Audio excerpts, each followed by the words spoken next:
like up to like 10 books and still like not hit the limit of the gift card because it was a $100 gift card. I would have like 5 books in my hand and like calculate off the 25% off, and I would still be way below the $100. Like I felt like it was Christmas Day. Like it was unlimited books basically. It was amazing. So this is the first book I got. It's called Made to Love. Made to Love. Or Made for Love, sorry. Made for Love by Alyssa Nulling. Alyssa Nulling. Or no, it's Alyssa Nutting. Nutting.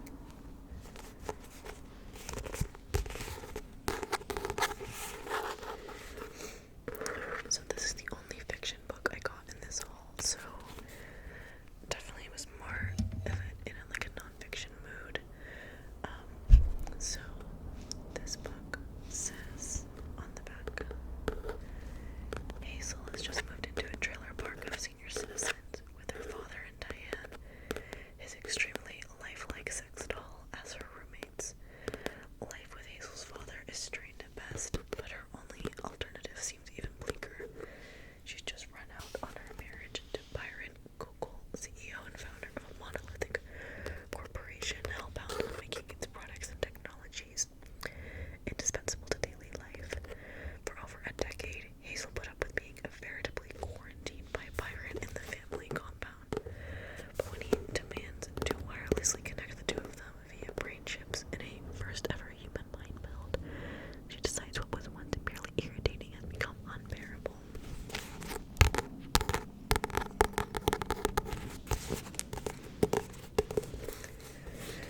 There's a little bit more to the description, but I don't think I'm going to read the whole thing because this video will be so long if I read the entire description of every book. So there's just a little snippet. So very like dystopian, critiquing Amazon vibes. Like she was married to a billionaire mogul who wanted to like take over human minds. Like, hello Jeff Bezos, we see you.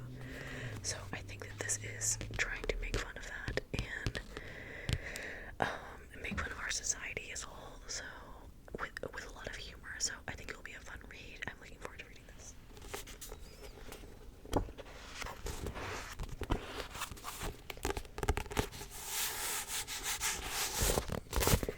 Okay, the next book I've got is I Might Regret This by Abby Jacobson.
she slipped from the dinner table to the bathroom, from work to the bar, and then, like so many love stories, it all fell apart. Drinking is Caroline Knapp's harrowing chronicle of her 20-year love affair with alcohol.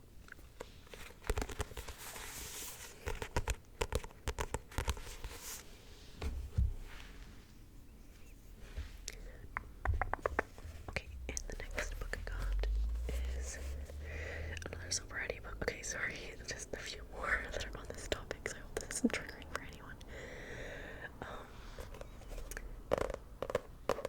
This book is called Nothing Good Can Come From This by Christy Coulter.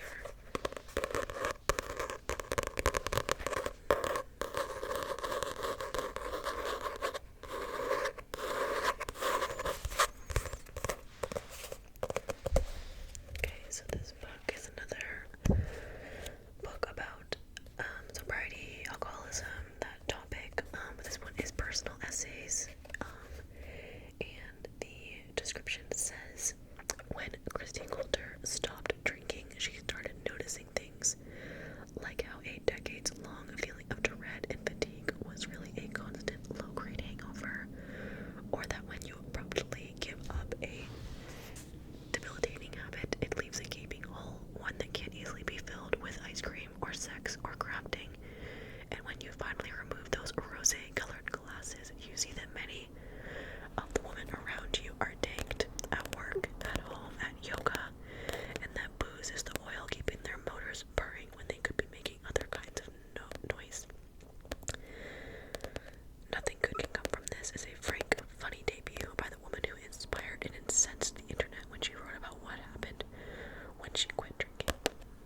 several decades, American demographics and social norms have shifted dramatically.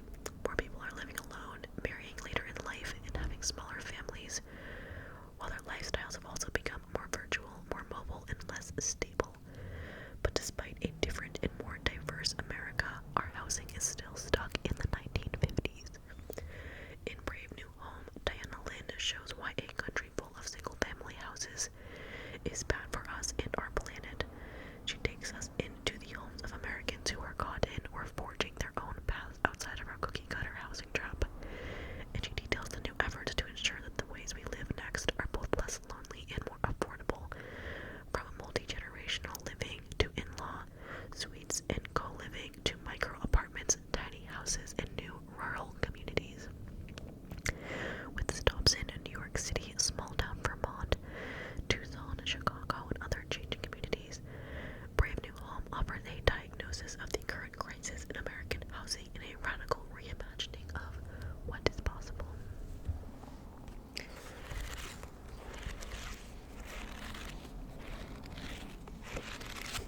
Yeah, this book seems very hopeful. Like, it has a lot of really good ideas for how we can move forward. Like, not how some nonfiction books can be very, like, just dismal and, like, this is why everything sucks and let's cry about it. Like, no, this feels like, okay, what are we gonna do about it? Like, tell me the blueprint. So, I'm excited to read this guy.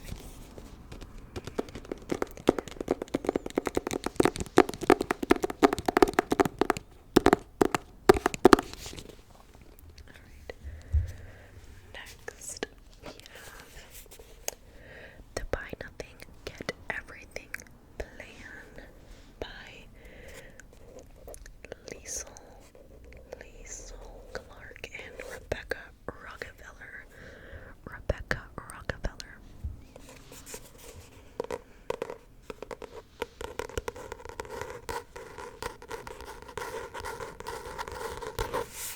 This is a book about the zero waste movement.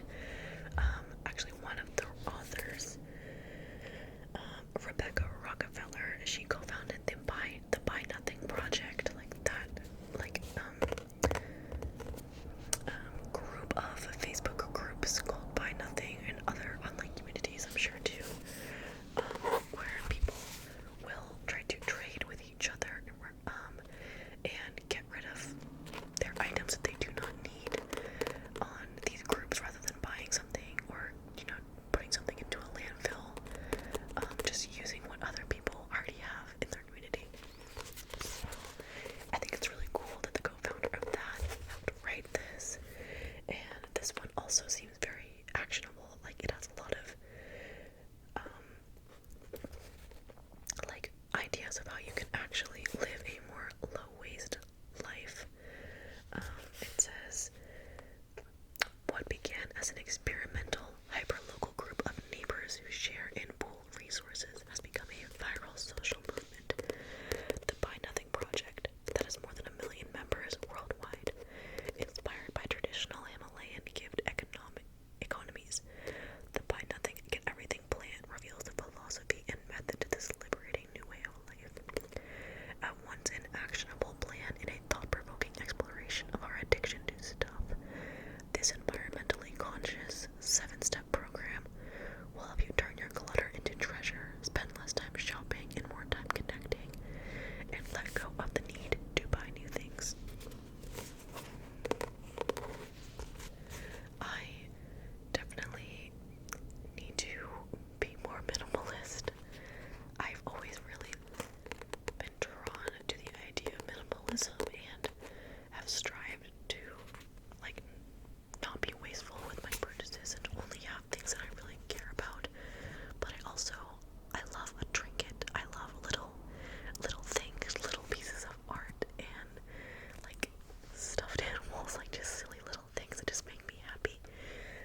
try some of